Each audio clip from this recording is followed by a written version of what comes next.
नारायण हरि, नारायण हरि।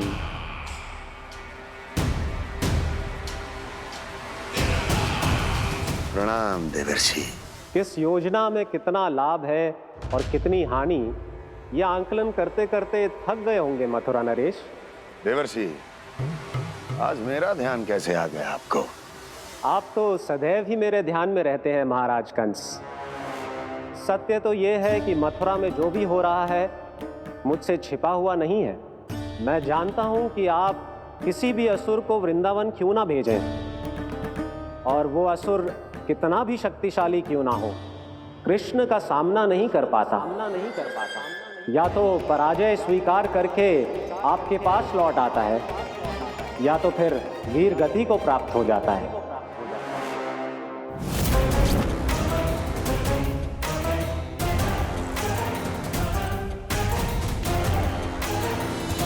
वाह, मुझे मेरी असफलताएं स्मरण कराने आए हैं, मेरे घाव को खुरेदने आए हैं, उन पे नमक छिड़कने आए हैं। मित्र को शत्रु समझने की भूल मत कीजिए महाराज कंस। मैं तो आपकी सहायता करने आया हूं। हाँ, और मेरी सहायता। कृष्ण विष्णु अवतार है, आप विष्णु के भक्त हैं।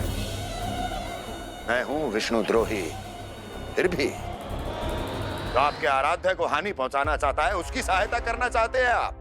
क्या आप निश्चित रूप से कह सकते हैं कि आप ब्रह्मांड के सभी नियमों को अच्छी तरह समझते हैं? अवश्य।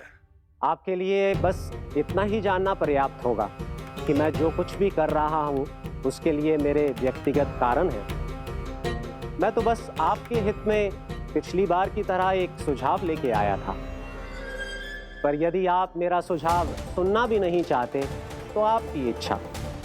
नारायण हरि, नारायण हरि। कारण चाहे जो हो, इनके पिछले सुझाव के कारण ही आज मेरे शत्रुओं की संख्या कम है। अन्यथा मैं देवकी के अन्य पुत्रों को भी जीवित छोड़ देता, और आज वो सब अपने भाई के साथ मिलकर उसकी शक्ति को अनेक गुणा बढ़ा देते। ठहरिए देवऋषि।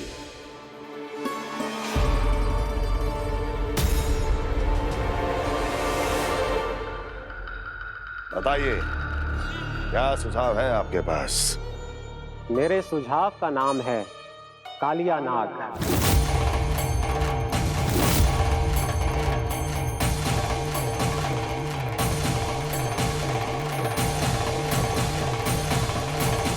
उसके विषय में मैं जानता हूं देवऋषि। तो समस्या ये है कि मैं स्वयं उससे मिलने नहीं जा सकता, उससे भेंट नहीं कर सकता। उस कृष्ण की हत्या के लिए उसको वृंदावन जाने के लिए तैयार नहीं कर सकता।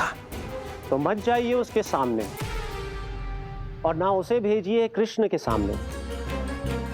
हर बार आप किसी न किसी असुर को अपने शत्रु के क्षेत्र में भेजते हैं, जहां शत्रु उसका सामना करने के लिए पूरी तरह से तैयार होता है और आपका असुर मारा जाता है।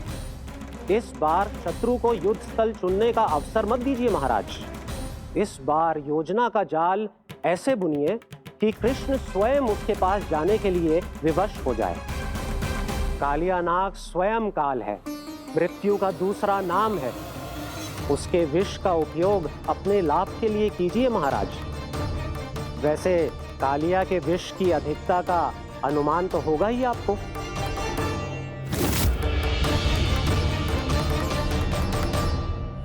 एक बार जो उसके क्षेत्र में पहुंच गया, फिर उसके विष से बचना असंभव है। उचित सुझाव है देवर्षि, उचित सुझाव है। देवर्षि, उस छलिया विष्णु की भक्ति करते करते आप भी उसके रंग ढंग सीख गए हैं। उचित है। उचित है।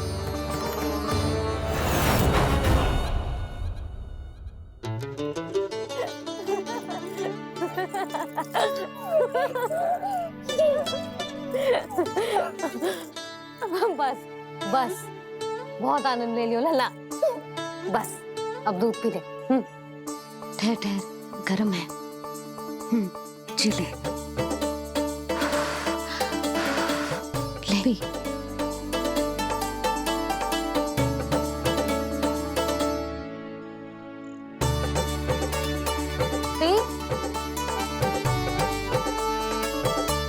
मैं ना होती तो ना जाने क्या होता तेरा।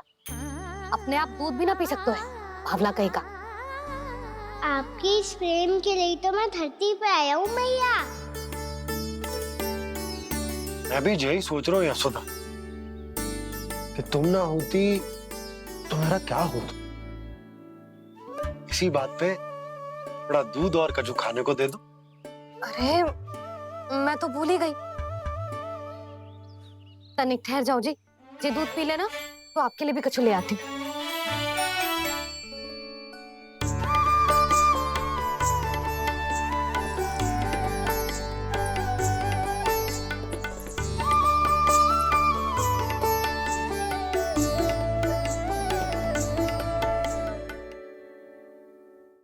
प्रणाम महाराज। आपकी आज्ञा के अनुसार बिल्कुल वैसा ही पत्र तैयार किया है जैसा आप चाहते थे।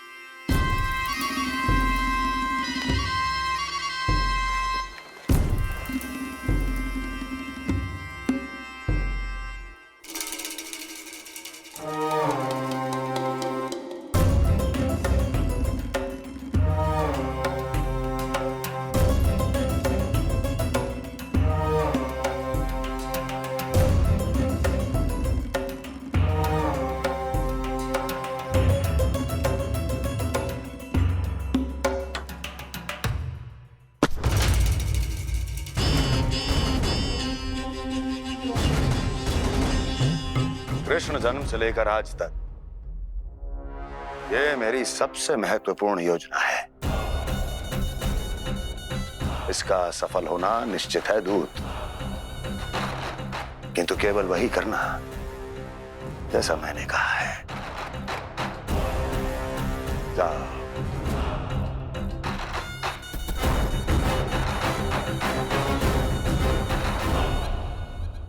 कान्हा,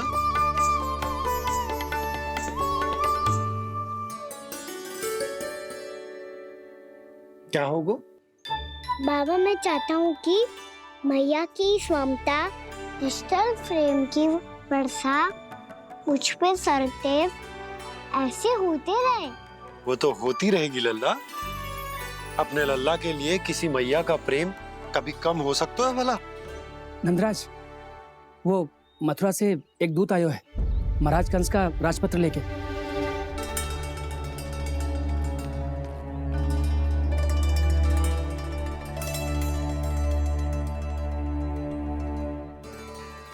कान्हा अब क्या करने वाला है? तेरे बाबा कहाँ गए? हाँ? कंस मामा का खेल आरंभ हो गया है, पर मैया वो सब सुनेगी तो व्यर्थी चिंतित हो जाएगी। बस थोड़ा बाहर गया मैया, कछु खाइए से। बाहर इस समय? मैया क्या होगा? मैया देखो ना, पीठ पे कछु हो रहा है। मेरा हाथ ना पकड़ो, आप करो ना। दिखा यहाँ। क्षमा करना मैया, पर अभी बाबा को ही संभालने दो ये सब। कहिए, क्या संदेश लाए हैं आप? नहीं नंदराज नहीं। महाराज कंस का आदेश है कि यह संदेश सभी गांव वालों के साथ ही पढ़ा जाए। ठीक है, मैं गांव वालों के सामने पढ़ दूंगा, पर मुझे तो दीजिए पढ़ने के लिए। महाराज की आज्ञा का पालन करना आपके लिए भी आवश्यक है नंदराज। सभी गांव वासियों की सभा बुलाइए। बंसी, सभी गांव वालों की सभा बुलाओ। राजपत्र में ऐसा क्या संदेश भेजो है कंस ने? अब मेरे पत्र को पढ़कर सब भौचक के रह जाएंगे। और वो कृष्ण, उस कृष्ण के पांव के नीचे से तो भूमि खिसक जाएगी, आकाश फट पड़ेगा, बिजलियां गिर जाएंगी। प्राप्ति, ओ प्राप्ति, कंस का पत्र है। स्वयं को बहुत अधिक शक्तिशाली समझता है ना वो। अब देखता हूं कैसे वो इस महासंकट का सामना करता है। वो कृष्ण, वो अपनी मृत्यु स्वयं चुनेगा या मृत्यु की वेदी पर चढ़ा देगा प्रिय वृंदावन वासियों को।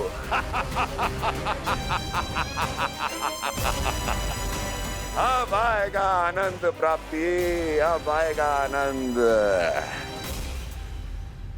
सबको इकट्ठा करवा के ही पढ़वाएगो। अवश्य ही कोई विशेष संदेश दिया होगा कंस ने। मैं भी यही सोच रही हूँ सुलक्षणा जी, कछु ना कछु तो विशेष है, पर जे हो क्या सकता है? हाँ, बात तो सही है। ऐसा कहाँ हो सकता है? सभी गांव वासियों के सामने कहा जाए, कछु तो विशेष अवश्य लग रहे हैं। बाहर तक कोलाहल क्यों हो रहा है? मैया, मैया, अब क्या होगा? मैया देखो ना, सर पे कछु हो रहा है। लल्ला, नारायण ने तुझे हाथ दिए हैं ना? पीठ की बात अन्य थी। अपने सिर की सेवा स्वयं कर। सर पे तो हाथ पहुंच रहा है ना?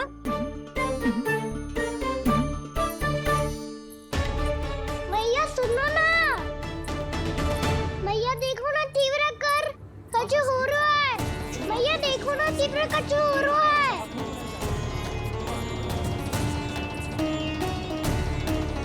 सब लोग आ चुके हैं, अपना संदेश सुनाइए आप। गोपराज नंद और सभी वृंदावन वासियों को सूचित किया जाता है कि मथुरा अधिपति और आप सभी के महाराज कंस ने कल सुबह भव्य पूजा का आयोजन किया है। इसके लिए राज्य को वृंदावन के क्षेत्र के निकट यमुना नदी के मध्य में खिलने वाले 1 कोटि कमल के पुष्पों की आवश्यकता है। इसीलिए आप सभी को यह आदेश दिया जाता है कि ये सभी कमल के पुष्प प्रथम पहर से पहले राजसभा में पहुंचा दिए जाए। इतने सारे पुष्प, वो भी प्रथम पहर से पहले कैसे हो सकते हैं? यदि आप ऐसा करने में असफल रहे तो इसे राज आज्ञा का उल्लंघन माना जाएगा और राजद्रोह के आरोप में आप सभी को कड़े से कड़ा दंड दिया जाएगा। स्मरण रहे, यदि कल की पूजा में इन 1 कोटि कमल के पुष्पों का ना पहुंचने के कारण कोई व्यवधान आया तो समस्त वृंदावन वासियों को दोषी माना जाएगा और पूरे गांव को निवासियों सहित धूल में मिला दिया जाएगा। कल प्रथम पहर तक का ही समय है आप सबके पास।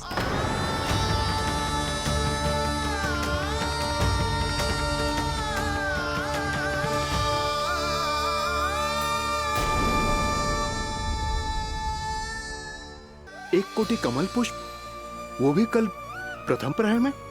ऐसे कैसे संभव है?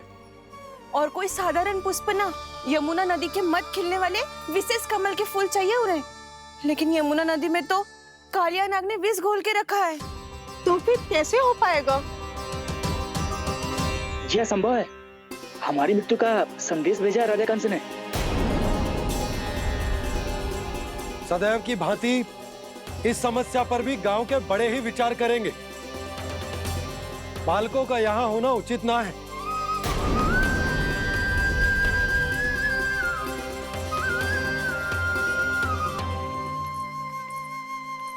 लल्ला, ले जे गेंद ले, जा अपने सखाओं के साथ खेल।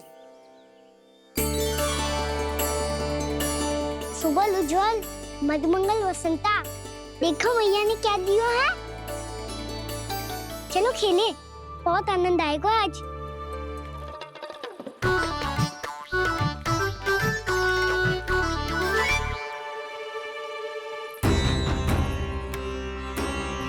भानु, बंसी, जाओ और शीघ्र ही वो घेरे का कार्य समाप्त करो।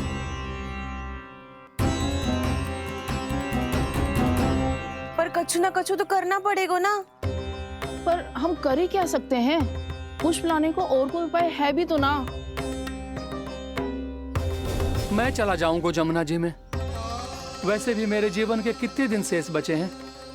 गांव के लिए, समाज के लिए कुछ करके मरूं, तभी तो शांति मिलेगी। ना काका, यदि आप उस विषैले जल में छलांग लगा भी दोगे, किंतु 1 कोटि कमल पुष्प एकत्रित कर पाना आपके लिए संभव ना है। इससे अच्छा है कि मैं चला जाऊं। यदि मैं मर भी गया तो मेरे पीछे रोने वाला कोई ना है। किसी को कहीं जाने की आवश्यकता ना है। गोप नरेश होने के नाते ये मेरा कर्तव्य है कि मैं आप सबकी रक्षा करूं। नंदराज, आपको जाना है तो जाओ, हरिया, काका, भैया सब चले जाओ। लेकिन आपको पता है वहाँ का जल कितना विषैला है। आप लोग एक क्षण भी जीवित नहीं रह पाओगे। फिर कैसे इकट्ठा करेंगे 1 कोटि कमल पुष्प? आप बात तो सही कह रही हैं शांति। उस दुष्ट कंस ने ऐसी मांग रख के हम सबको फंसा दिया। हम में से कोई भी क्यों ना चला जाए और इस संकट का समाधान ना निकले को। कान्हा, बताना कौन सा खेल खेलें? गेंद पकड़ खेलते हैं। पर एक बात सुन लो सब, कोई भी तीव्र गति से ना फेंकेगा गेंद को। भैया ने फ्रेम बनाई है मेरे लिए। सब तैयार हो?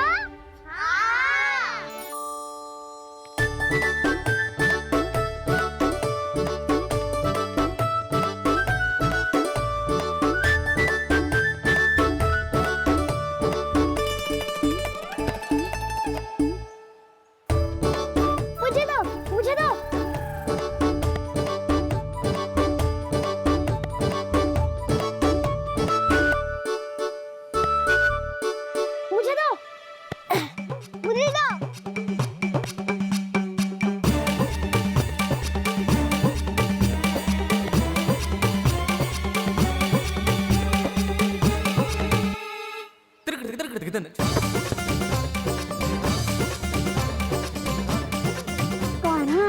इतनी धीरे से फेंकेगो तो कैसे आनंद आएगो? थोड़ा बल लगा के फेंक। हाँ कान्हा, हम अभी बड़े हो गए हैं, तू अब भी छोटे बालकों की तरह फेंक रहे है।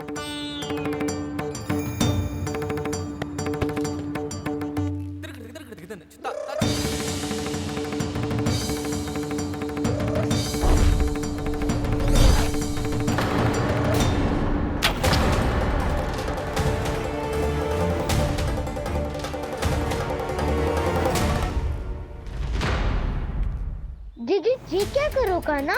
गेंद तो डूब गई।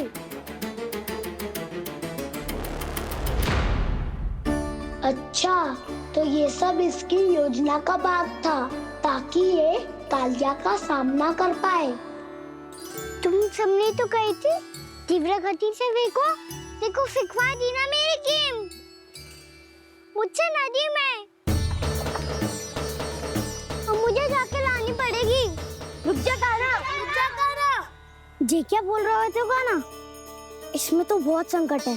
कोई भी संकट मेरी मैया का उपहार खुलने से बड़ा ना है। बहुत प्रेम से बना के उन्होंने दी थी।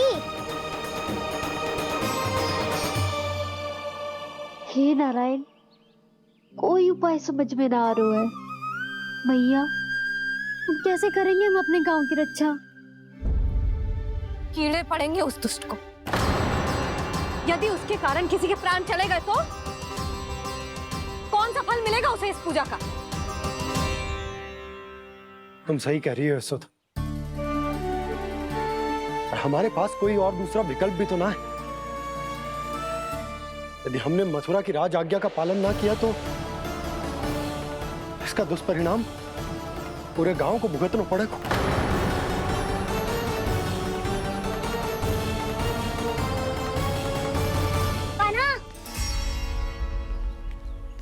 तुम्हें पता है कि तो भगवान है, दिव्य है, बहुत शक्ति है तुझमें। पर फिर भी हम तुझे विषैले जल में ना जाने दे सकते। कुछ होगा तो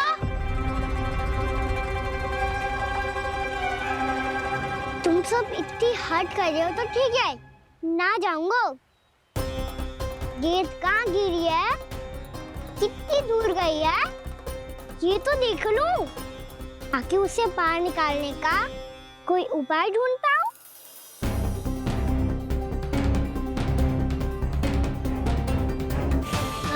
हाँ।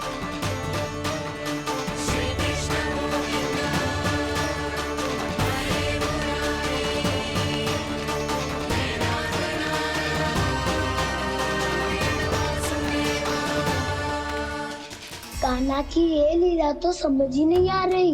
पहले इसने देवश्री नारद को मथुरा जाकर कंस को भड़काने के लिए कहा, फिर स्वयं ही दुखी भी हो गया कि अब इसका रहस्य सबके सामने खुल जाएगा। और अभी स्वयं ही तो इसने कहा था कि गेंद बहुत महत्वपूर्ण है, फिर स्वयं ही उसे नदी के विसले जल में फेंक दिया।